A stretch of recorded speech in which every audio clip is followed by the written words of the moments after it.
Don't reveal it, dude. Don't reveal what? That I take chess seriously still?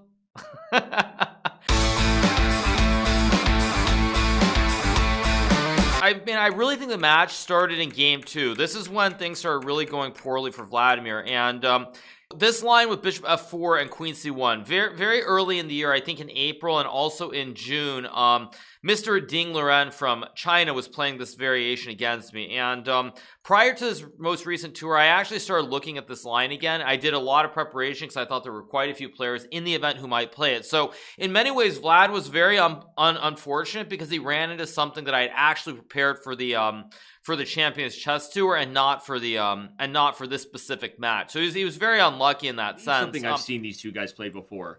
I don't make a habit of just sitting and watching players on the chess.com server, but I feel like this opening is going to be repeated today. We know Fedoseev likes a Catalan, and look at this idea here. He gives up the b7 pawn with this nice c5 tactic, exposing the pin on the d2 bishop. Who's better here? I'm starting to like Black's position. I think this is Hikaru Nakamura at his best because that move rook a to d8 that he played, ignoring the fact that b7 was hanging, which looked really bad, honestly, because the knight on a6 is also in trouble. He just saw a little bit further ahead. And right now we're in a position after the bishop capture, instead of, Black could have played c6, for example, to stop the bishop from capturing. But here you trade knights, c5 will fall. The rook on d2 is so powerful. You're going to control the only fully open file by bringing your f rook to d8. It just seems like all of the pluses in the position are for Black, and White is temporarily, just looking okay with the opposite colored bishops, but you just don't have a plan. Well, that line I was just showing with knight e4, bishop e4, the question I would ask you is, should Black take here, or just maybe, or honestly, even f5 is a move, right? You gain a tempo and then win c5, actually. Yeah, f5 actually is probably good. Not hanging h7. I totally forgot about that pawn. I wasn't aware of the entire board there. I was so focused on how good it looked for Black, but f5 looks like a good starting point for Black. Not being aware of the whole board makes me think maybe you should do a lesson series on full board awareness. I don't think you're, hinting at anything, are you? Maybe not. Use chess.com/lessons for all your chess improvement needs, by the way. Anyway, jokes aside, queen f6 coming with the c5 pawn hanging means that f2 will be under pressure. He is giving up h7, by the way. I really like that move. This is risky to go for this when now Black is threatening g6 to win the bishop. b2 is falling. Oh my gosh. And bishop takes c5. Yeah, that's a pawn that you really want to take, but you understand the consequences are too great. So bishop takes h7 will lose white material. And now I think the move that should be played, I don't have the lines for me. I see the bar is about level, but I'm having a hard time finding moves, which means something like maybe rook to a2, just to, it's a disgusting looking move, but it protects the pawn on b2. And I don't think you can afford to give up b2 while your rook on e1 is hanging. You can't move your rook from e1 because e2 is hanging. I see all these problems. So I'm just looking at rook a2 and hoping. Yeah, this doesn't look good. Rook takes b2. Goes for this, but rook b2 and bishop e1 is coming. By the way, funny line. If you played rook a2, I wonder if rook takes b2 was still possible because the bishop takes e1. I only had that idea by the way you described the position. So it's definitely clear that Fedoseev had a lot to figure out, so hard to hold it against him. Now we'll see if Hikaru can convert on what are the tactics. Why not just take and take? What's he waiting for? There we go. I'm not sure. Bishop takes e1. I don't see a response. I mean, the rook on b2 is safe and sound. He's just Okay, so maybe this is what he was thinking about. He wasn't thinking about, okay, do I play rook b2? Do I take the rook? Of course he saw that, but he was trying to figure out the response afterwards so he didn't have to spend time at that moment. And that's something that we know Hikaru does better than anybody, is figuring out these moments of when you should spend your time and when you should force your opponent's clock to start ticking by making the move. And I think that's what he was going for there. It's so funny you said that because it's you and I say this a lot. It's not taking your time, it's time management. Right? In a position where he knows he's holding the cards, he makes sure he's super precise, and then he can rattle off several moves. So in the critical moment that his opponent wasn't thinking of in his head, now that person has to think about it on their time. And it sounds silly, but it's a super important thing to develop in terms of your own maturity and discipline as a chess player, to manage your clock and don't be in a rush just because the moves are obvious. Just for example, if Hikaru had rattled off that whole idea and then paused to think, him and his opponent would both be thinking about the same position. Instead, the mystery makes Fedoseev not sure where the game is going.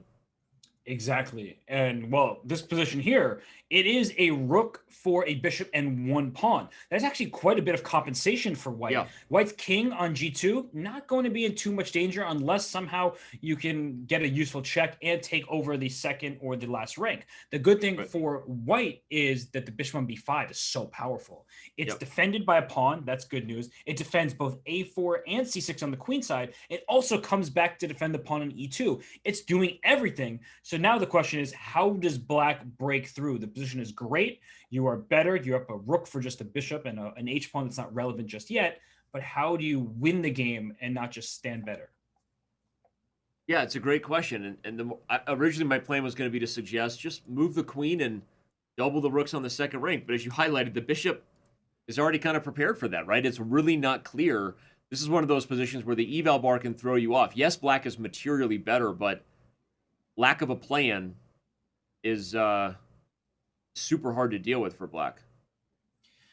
And we'll see. Hikaru brings the pawn up to g5. One thing that he could try to go for, and that's why h3 was played. I would say if he can get g4, it's not double the rooks in the h file. That h2 pawn was in a dark square, so he puts the pawn on h3, not allowing his pawns to become totally backward on that side of the board.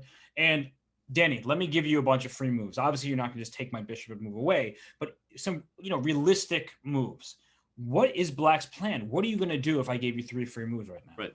Let's go to the analysis board, maybe analyze it a little bit and figure it out because, okay.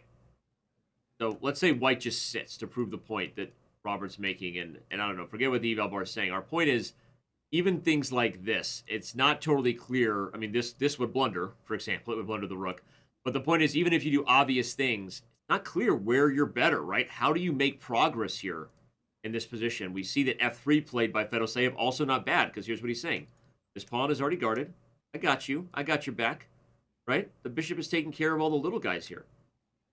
It certainly is. I am really trying to come up with a plan. Perhaps it involves trading a pair of rooks. But if you trade a pair of rooks, then you can't gang up on a pawn.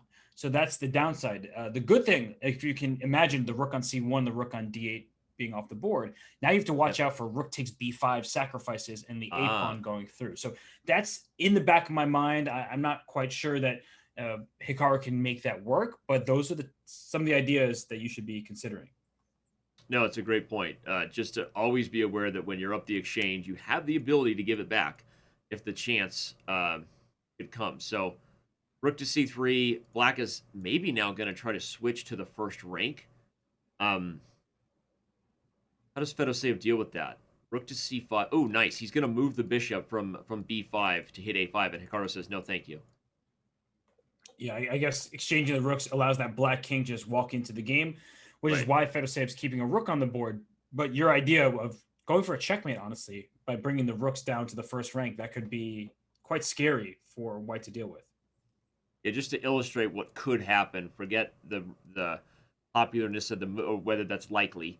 But f4 eventually comes, and the point is that move holds e3 from escaping. It holds g3. So if you're wondering what is kind of the abstract mating net, in fact, that abstract idea was stopped by Fedoseev precisely because it might become a reality. But this is what Hikaru wants, right? When you have the rooks, you want these kind of moves being made. The more pawns advance, the more potential targets are created, the more the rook can flex. For sure. And it's very difficult for white because that rook on c3 could never find an open file. And here's no exception. Rook g3, I play rook g1 check. I trade off the rook. So Fedoseev needs to somehow get his rook to attack either c7 or a5. But Hikaru has stopped it completely by putting the rook on a1, keeping the bishop frozen on b5. And now the rook on c3 can't swing over to g3, at least not yet. Yeah, Hikaru can play a little tickle if he wants. Only 18 seconds. For Fedoseev, almost 30 for Hikaru. We haven't talked too much about the time. These guys have been close to level in both games so far. Oh, wait. But now, Yeah, now a net. Both rooks. A net is ensuing. I feel like we're about to have a fanciful rook finish here. Fancy feet. Look at that bishop f1. If you Bishop take the f1 bishop, was the rook nice.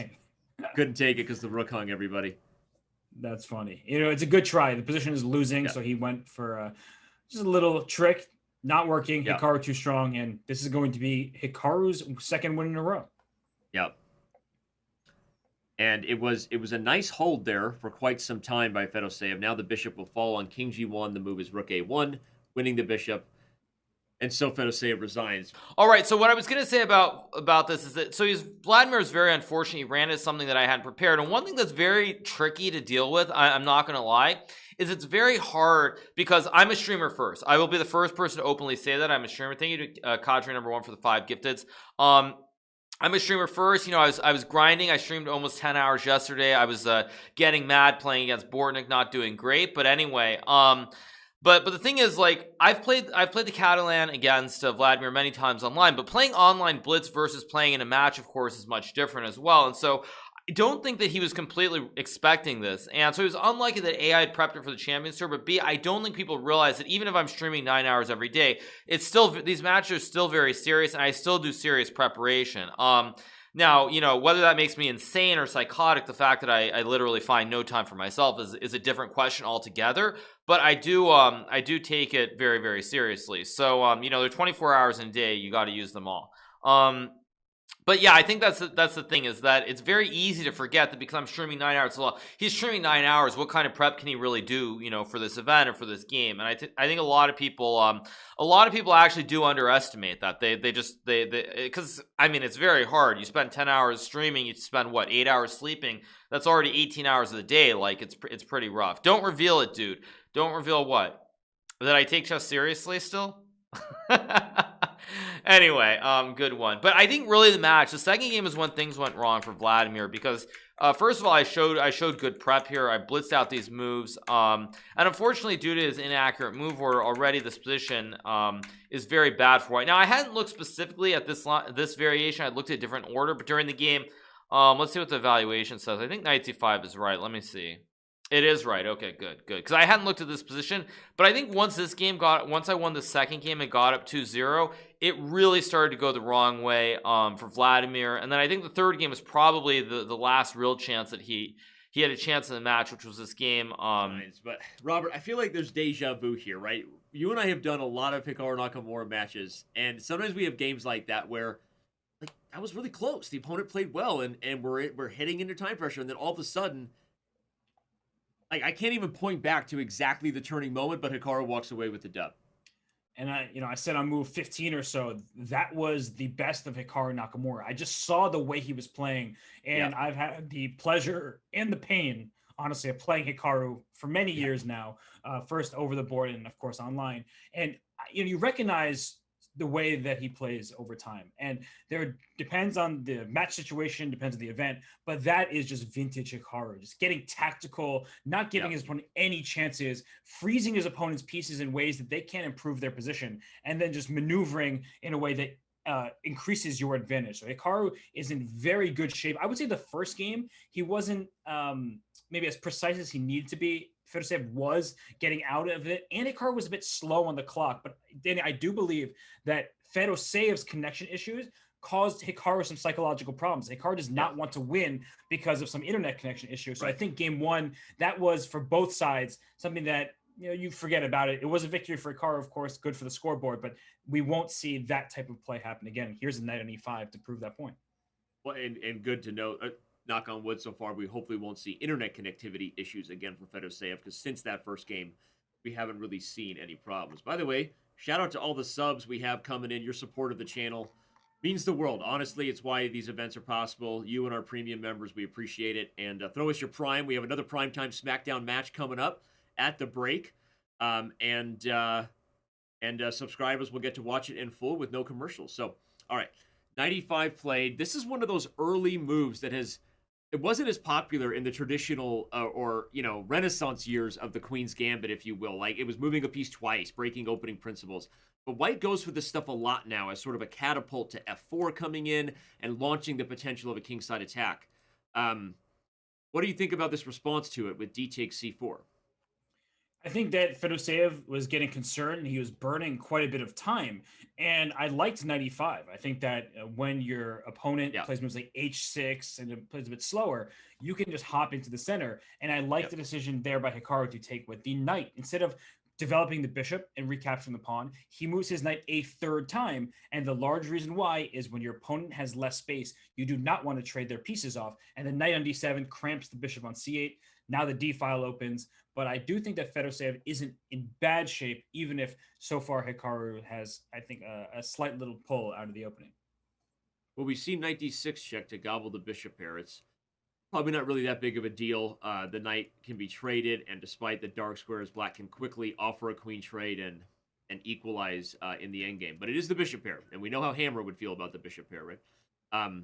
Let's bring up the analysis board real quick, just to show what Robert was talking about. H6 was played, and because of that loss of tempo, so to speak, Hikaru doesn't have to be asked to gain a tempo himself with knight e5, and dc4, like you said, you keep the pieces on the board. When your opponent has less space, don't let them trade it. Now c5 takes, and we're seeing that Hikaru will not waste time trying to get the bishop pair, just plays bishop e2, and I expect him to castle right after Fedoseev has just done so. And Fedoseev back down to one bar. Hopefully that fixes itself. It does seem like it goes back to normal, but his position is okay right now with the black pieces. You traded off 2 pawns. You have some open lines that you can work with. The issue that can potentially happen is you look at this knight on c4 and you start worrying yourself about it getting to d6, because when knight d6 happens, you win a bishop. But I'm going to put win in air quotes, because do you really want that bishop on c8? Danny, you know better than anyone how I feel about that bishop on c8. Yeah, I showed the dark square bishop would not be what you want. To use Robert's air quotes, this would be a problem on the dark squares. But giving up the light square bishop would probably be fine. Okay, so knight d6 is played. I expect a move like queen e7, right? This move double attacks the knight and kind of forces the trade, so that then you've given up a bad piece for a good piece there. Wow, Fedoseev plays knight e5, even better in terms of a double attack. The same trade happens, and I like Fedoseev's position here. This is the best, I think, middle game that the big fish has had all day. It looks to be the case for sure. Even though white has the 2 bishops advantage, that I think we talk about that so much that people think is when I get the 2 bishops, I am better, definitively. Not here, though. And the reason why is look at how active black's pieces are. You have a rook on the open c file, a knight on e5. You can play b4 at some moment. I would not play that, at least not unless I'm provoked, because that opens up the light squared bishop on the entire diagonal. What I will say, though, is it's not easy for black to come up with a plan here. And it feels like white is relying on the fact that, hey, if I can trade some pieces in the long term, the bishop pair will be superior to the knights. It's a good point, because even we've had this so many times where, the optics look great, but where's the ability to improve it? The long-term factors might favor the person who has a piece that you lack. And in this case, you mentioned b4 being risky, but also white has a4 as a common plan here. These positions. He doesn't go for a4 now. Kind of slow jams this. He's going to take his time. But it doesn't change that the long-term light squares could be a problem for Fedoseev. I think so. And I ask this question pretty much every day. What is black's plan if I gave you 3 free moves? And I'm not quite seeing it. Whereas for white, I see plenty of different options. Bishop e1, I was going to mention. Rook to c1 can happen. Knight a2 is a common remaneuvering of the piece, opening up your bishop on e1 for a longer diagonal, and giving you the option to play a4 or knight b4. So it's a flexible approach for white. And black, on the other hand, making logical moves, just not consequential ideas. Yeah, makes sense. And he does answer a little bit of your question. If you gave me 3 moves, what would I do? Apparently, I'm going to double on the c file if I'm Fedoseev. But that's always a good question to ask yourself. It's not just a sort of abstract one there from Grandmaster Robert Hess. If you ask yourself what your next 3 moves are, not fantasy chess, and find a way to coordinate, often that is suggesting something you should go for. All right, knight d5, but I like just bishop f3. At some point, I'm threatening knight b4. My bishops are coming out, and you're right. It feels like white has more chances to improve than black. And that Hikaru face says, can I still go knight to b4? Because I've ruined my pawn structure, sure, but a takes b4 makes my rook a glorious piece on a1. He goes, wow, knight back to c3 instead. Yeah, that's surprising. Just going to repeat? No. Maybe he'll play bishop f3 first if he really was irritated about that to prevent knight d5 and go back to his plan. But a funny thing is that moving the knight also kind of prevented this knight from moving because of the threat here. So if you don't, maybe Fedoseev has plans for knight a5, knight c4, right? So Hikaru not quite sure what to do here, and he's under a minute. I'm with you. And I was about to mention the clock as well. We're not used to seeing Hikaru down so much time, and that you got to give it credit to Fedoseev, who, despite losing 2 games, he's still in his element. He's just playing good moves and doing it relatively quickly, very much in a Hikaru Nakamura style. But Hikaru, I like what he just did there. He goes knight to a2. He recognizes, hey, this position was actually good for me. And Fedoseev also realized the same and did not play knight d5 once more. The second time around, we're going to get knight b4. I expect him to take with the bishop. He does. And now, after the queen moves, I think just bishop f3. No, a4. He says, no, Dan. The bishop's right where it belongs, buddy. Let's undermine and make some targets. And this is a tough choice here for Fedoseev. You can capture on a4, which most of the time is the incorrect decision because you give access to attack your weak pawn on a6. But here, there could be some tactics along rook c1 ideas because if the rook takes on a4, you lose control of your first rank. So I would think about pawn takes a4. I wouldn't want to play it, and that's why he does not play it. Braids, yeah, that's interesting. Maybe he should have, though. Look at that move, bishop e1. He keeps the pieces on the board. Well, maybe it wasn't his best because now you can't actually take this pawn, everybody. And just to show, you couldn't take it before because if you did, the pin would win. Fedoseev keeping this thing leveled. The B pawn, will it prove to be a target or a strength? If you can keep it on the board and get some counterplay, you'll be all right. But Hikaru is going to make it really hard to keep that pawn. The b4 pawn is very bad for black in an endgame, but it's very good for black in the current dynamic because look at that bishop on e1. It's just staring at that pawn, can't capture it. But in endgames, then white's king will just run over to the queen side and start trying to attack that pawn. So I like what Fedoseev's doing at this moment. And watch out for some kind of bishop c3 for white because the rook on b8 is not protected. So bishop c3 could be a possible move. Ooh, it's a great idea. Take advantage of the pin. Hit the rook on b8, but Fedoseev is working it. Watch the queen and knight get surgical up in these light squares. You got to watch out. He plays the rook back. I expect queen e4 check at some point. Fedoseev up more than a minute on the clock. This is a rare situation to see Hikaru in such self-induced time pressure. Yeah, and look at Fedoseev. He is locked into his screen right now, trying to figure out a way forward. It's looking good for him. The king on g2 in worse shape than the king on g7. He plays knight g4. What is it threatening? Is there some kind of attack? Not quite figuring it out here. Queen f6 retreats. Okay, I like b3. You're being patient, but notice Fedoseev has put the pressure on f2. Hard to relieve it. You don't really want to part ways with the light squares here.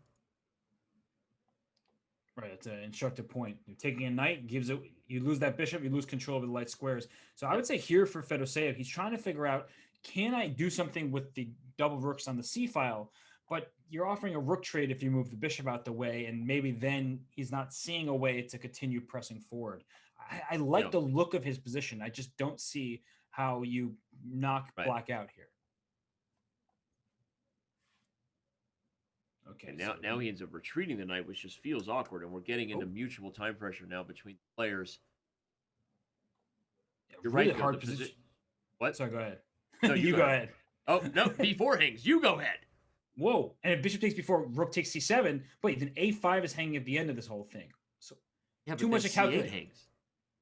Yeah. I was going to take on c7 first, take on a5, but then white has stolen a pawn. But I see that white somehow going to get the better of this, and Hikaru, I don't want to say swindles because it was also concrete, but the way that converted was awkward. And look at that move. Takes advantage. If you take e2, I get the knight. Oh, but now you lose b3. Okay, so we should probably have a draw here. Turns out queen a7 was not the best approach. And is Fedoseev trying to play for a win because he did not trade queens there? And I think that's the right call. He is a knight against a bishop. We talk about this all the time. Knights can go from color complex to color complex. Bishop stuck on its diagonal. So I actually think that playing for a win is not a bad choice. I agree. And even if objectively this should be a draw, you see the computer puts up the donut over there, all zeros. But from a practical perspective with humans, the knight holds all the cards when everything is on one side of the board. Flex from one color to another. See if you can poke some weaknesses loose. Not doing it yet, but still time. I think he kind of played tickle there, Robert, to gain a little bit of time on the increment. He did, and oh, what? A knight g4 was queen d4 check. Oh, he missed that. Yeah, you saw his see head. Fedoseev. Oh, that was not ideal. No, sir. But you know what is ideal in terms of defense? Again, light square bishop, you can control the dark squares. And h8's corner doesn't match that bishop. Just the thing I'm thinking about right now. Not gonna fool Robert Hess twice in the same 24 hours. He will mention that early. For those who watched Levon Aronian versus MVL yesterday, you get that inside joke, and I love you more than others. Oh, here we all go. Right, well, we're likely gonna have a draw, as Robert said. Even if somehow you converted, this knight at this point could probably sack for the pawn as long as you can ensure a h4. corner pawn. H4. Well, play h4 right now. Yeah, he should have played h4. Make the pawn come to the corner. No, he didn't do it. And he lost in time. Oh my God, no! Oh wow! Oh, and he's heads in his hands. So this game, by the way, Vladimir in the first game he played this c6 setup. He played sort of a semi-Slav. He decided to play h6, which is a line that Fabiano played recently, and I decided to harken back to my old days. So this 95 move is, I assume it's a novelty here. I don't really know if it's a move. But there is a line with c6, e3, knight bd7, 95. And Boris Gelfand, the very, very famous Israeli grandmaster who played for the World Championship, Wesley's going to watch all this, don't reveal anything. Boris Gelfand's favorite player, Akiba Rubinstein, played this 95 line against the semi-Slav. And actually, I was kind of thinking about it already in the first game. And then in the second game when he did this, I thought, you know what? It can't be any worse, even with the pawn on c7. So I did this. So I played 95. And the reason I played 95 was I was harkening back to this semi-Slav line that Akiba Rubinstein played. I thought, you know what? Why not just play 95? It's just a move. And I was actually very angry at myself because in this game, I should not have castled. I think a3 first was more precise to go for b4. Or maybe I'm just insane. Am I insane? Because I thought after this, yeah, so I was wrong. Because I was very mad at myself for castling instead of playing a3 and b4. But the game was pretty balanced throughout. Not much happened. But I think this game sort of summed up the match, which is that my nerves were very good under the pressure. Because right around this point, I think Vladimir had maybe a minute 20 and I had maybe 25 seconds left. And very, very unpleasant position. I choked the adoption. I really don't care. I mean, the match was pretty rough on Vladimir anyway, so I really don't care. So at this point, I was down like a minute on the clock. As you see, the position is balanced, but it's very hard to play because my bishops are passive, his rooks are good, but I thought my play in this game was really indicative of the match, where I didn't have much time, but I played a lot of good moves with no time on the clock. And somewhere around here the game was already drawish, and unfortunately Vladimir he didn't take the draw. I tried to play on, and once he lost his third game, I think the match was really going to be very difficult on him, if not outright, impossible. So it really went awry in this game. I mean, this probably was always drawish, but unfortunately Vladimir, he ended up flagging here at the very end of the game. And this actually here would have been a draw if he played h4, pawn takes, pawn, knight takes, because the king runs to the corner. It's the wrong color square. It's dark, and the bishop is light, so it's a draw. I'll get the dono. I mean, it's been a while, but I get help all the time. I do preparation all the time. So anyway, once this game went wrong after d5 and Vladimir lost this game, I guess knight c7, d6, knight e8 was still a draw with the fork ideas. But once he lost this game, there was nothing that he really. There's going to be really unlikely that he came back. But yeah, thank you to ABOVEAI for the prime. Thank you so much. So pretty good stuff. I won the match 21.5, 5.5. I mean, it's pretty good overall. I'm not very happy about the bullet portion. I lost a lot of rating points, but otherwise it's all good. So that's life.